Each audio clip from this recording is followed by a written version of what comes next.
Esto es un poco de historia.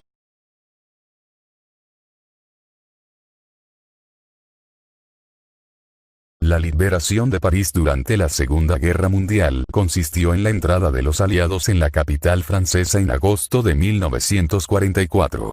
La batalla comenzó con una sublevación de la resistencia francesa en la ciudad, a la que poco después se unieron elementos de la Segunda División Blindada Francesa, encuadrada en el Tercer Ejército estadounidense y conocida como División Leclerc, y, en mucha menor medida, de la Cuarta División de Infantería estadounidense.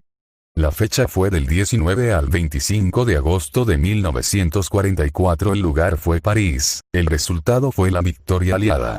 Las fuerzas en combate fueron 47.000 hombres, 64 tanques, 33 bombarderos, 146 hombres, 31.000 hombres y 80 carros de combate.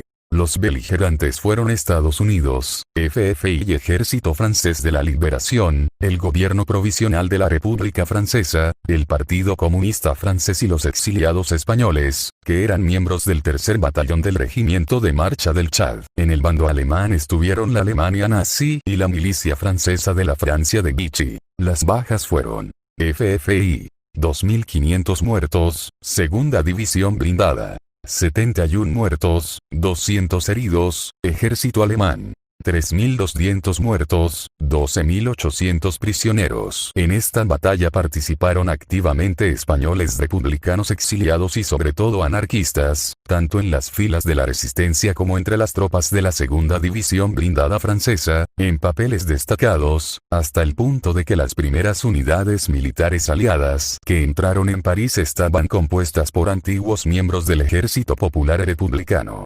Se armaba al frente de las mismas Amado Granell, quien por entonces era teniente del ejército francés, siendo igualmente antiguo mayor de milicias del Ejército Popular Republicano, en el que había mandado una brigada mixta. Los comandantes del bando aliado fueron Henriot Tanguy, Philippe Leclerc de Hautecloque, Jacques Chaban-Delmas, Jacques Duclos, Georges Gingoin, Raymond Barton, Raymond Drone, capitán de la 9 Compañía de la 2 División Leclerc, Amado Granell, teniente de la 9, y del bando alemán estuvo Dietrich von Choltitz. Una de las principales consecuencias políticas de la liberación de París fue la práctica desaparición de la Francia de Vichy y la consideración del gobierno provisional de la República Francesa, con el general Charles de Gaulle a la cabeza, como depositaria de la legitimidad histórica y política de Francia y de la República Francesa.